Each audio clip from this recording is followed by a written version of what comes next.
What's up, guys? I'm the Black One here, and this is our first Minecraft tutorial. Sorry, spaced out there for a second. Um, this is my single player Super Flat Creative World. There's lots of little contraptions in here. If you're curious about any of them, I will go ahead and pan very slowly, and if you leave a comment asking what any of these contraptions are, I will go ahead and explain them to you. The majority of them work. Some of them are prototypes that didn't work but evolved eventually into something that does work. So what I'm going to be doing today is a farm tutorial on the farm that we just built in our single player world, our LP world. So first things first, I'm just going to rebuild the farm. So 1, 2, 3, 4, 5, 6, 7, 8. So we don't need that. And it's a 4 by 8 plane of dirt. I apologize. There's my phone again. I swear, I keep that phone on silent everywhere. But as soon as I turn it up, I start doing an LP and then I forget. And then it goes off. So sorry about that. Anywho, we're just going to go ahead and continue making our farm here. So I'm outlining the farm in a wooden, the dark planks. And the reason I'm doing this is because just to give it a decorative look and to make it easier for you to tell the difference between the outside and the actual farm. So remember, our farming plane right here is 4 by 8, okay? And I do remember in my LP world I didn't get it correctly, so that it was only the water would only go 7 blocks, but I'm gonna go ahead and fix that in this episode. So what we're gonna do is now build the piston contraption as well. So back here we're gonna actually raise where the water drops from. So the pistons are actually going to be up here, like so. And you know, they don't have to be sticky pistons, they can be any kind of piston. But since our farming plane starts here, we're going to want a block that starts here as well. So we're just going to use dirt as the block that's going to move. Go ahead and build up the wall in the back a little bit more. Actually, why don't we just do that around the whole thing? And you're going to want to make sure to cover the water. That is very important, because if you don't cover the water, let's actually leave the end open. If you don't cover the water, then when water flows down from here, it'll go straight to here, and it won't go across your whole farm. That's very important to note. So make sure to remember that. So we're going to go ahead and just build up the housing a little bit more. Sorry, there's my phone again. Let me take 5 and get rid of that noise. Okay, so now that what we're going to do is actually going to put the water right above this block right here, and then we'll go from there. So build up this housing really quick back here too. Now I'm just wigging this. I didn't plan this out or anything, so if I make mistakes, I make mistakes. So you know what I'm going to do right now is actually go ahead and wire up the pistons.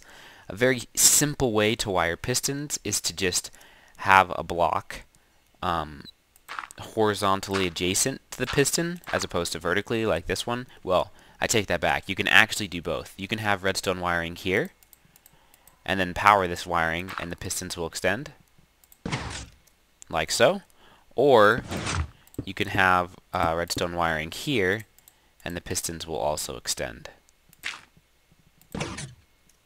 which is what I'm gonna do. Either way works. If you want redstone tutorials on what I know, I'm decent with redstone. I'm not amazing, but I can definitely get by. So if you have any questions on redstone, I'd be more than happy to do a tutorial on that.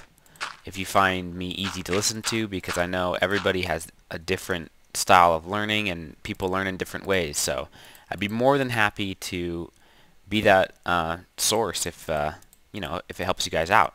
Okay. So I'm going to go ahead and put the block with the lever on it right here. So now we have our toggleable water gate. We're going to call it a water gate because that's what it is. It allows water to pass and allows water, well, and blocks water from passing. It denies passing. So we're going to go ahead and cover the water up because otherwise the farm won't work. So now we have our 4x8 farm plane, and it has the water gate installed. Now the next thing that we have to do is put in the actual water itself. I'm just going to go ahead and build this whole thing up like so. Okay, so now what we're going to do is install the water. So when the pistons are extended like so, we want the water to sit right on top of this dirt block. So we're going to go ahead and make a little canal. So we're going to put 4 planks right above the extended piston arms right here. Or if your pistons aren't extended like that, then you're going to want to put it right above the dirt block if the pistons aren't extended. Pretty much right here in this corner, like so. Okay? So we're going to go ahead and extend the pistons. There we go. Now, you know what? I just thought of something, but we'll go ahead and I'll figure that out later. Don't worry about it. I'm going to go ahead and grab some glass so that we can see what's going on here. Did I totally pass it? I did. There's some glass. Okay, so we're going to use glass as our other wall for holding the water back, and we're actually going to do is put glass here too, because remember what I said, if wheat is going to grow here, it needs an extra space above it. It needs a 1x2 area to grow. In my experience, I don't know if that's true, but I'm going to abide by that rule since it's always worked for me. So if I try to plant wheat here, dirt won't grow here, the wheat won't grow here because the dirt block was here. But now that there's glass there, it should work just fine. And glass can be pulled and pushed by a piston, so that works, absolutely fine. There's no problem there. So now what we're going to do is go ahead and install our water, which is extremely easy, in creative mode at least. And then go ahead and till all the soil with the tool that I'll never use in real survival, which is a diamond hoe, because it's a complete waste of time. And then we're going to go ahead and install some seeds. Now, I actually don't know where the seeds are in creative mode. It's not very often I use seeds, Let's see. There they are. Right next to the hose, of course. So look at that. Going to get all of our wheat planted. And we're going to just go ahead and take some bone meal. I probably should have grabbed that too when I had the chance. Bone meal, bone meal, bone meal. Boom. Right there. Let's just pretend I sat here and waited for all of this to grow, okay? And after your wheat farm is completely grown, then all you got to do is hit the switch, which is, in this case, it's this switch right here. Unleash the switch, and it all grows just like that. Boom. Very, very easy to do. Another thing that I found out is you can actually just use a button here, because you only need a pulse for one reason. It is really cool to see all of your items gather up like that, but if you think about it, you actually have to come back and plant on every space again. So it's almost not worth the time that it takes the water to push all the items here just to run back and walk on every space again. I'm going to go ahead and pause and re-rig this so you can see what I'm talking about.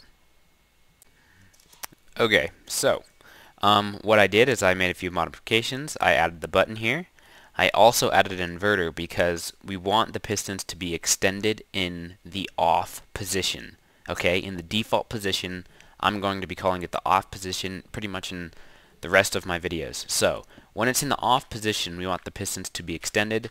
So in order to do that, I had to add a inverter, which basically just inverts the redstone signal to be a positive signal as opposed to negative, or charged as opposed to uncharged, or whatever you want to call it, okay? So this redstone wire is powered when the button is off, but as soon as I hit the button, the redstone will power this inverter, flip the power state of this torch, which will be off, and then this redstone wire will be off, and the pistons will retract and pull the glass with it. So this is how the button works. Just hit the button, it flicks just for a second, and leaves all the items there for you. So now when you go back, even though you have to replant all of these, you're picking up items as you're replanting.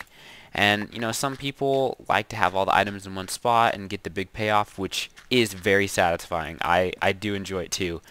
But this to me seems more efficient because you have to walk across all these blocks anyway. I hope you guys enjoy this tutorial. I know I didn't go very in depth in my LP on how to play this, and that's why I decided to make this video. I also got a few comments that somebody wanted to see this as a tutorial, and here we go. Hopefully this tutorial wasn't too long. I know it's close to length of one of my LP videos, but that's just how it goes. I like to explain things as thoroughly as possible, and if I can do anything to improve my tutorials, please just, you know, let me know in the comments or send me a message if you don't want to, if for some reason you don't want to see your comment be seen. Everything's confidential, blah blah blah, all that stuff. I'm gonna go ahead and leave you guys with one of my contraptions over here. Let's see if I can remember how to get it to work. Yeah, it's completely pointless, but it makes a cool little rainbow wave thingy. Anyway, take it easy guys. I hope you guys enjoyed the episode. Peace.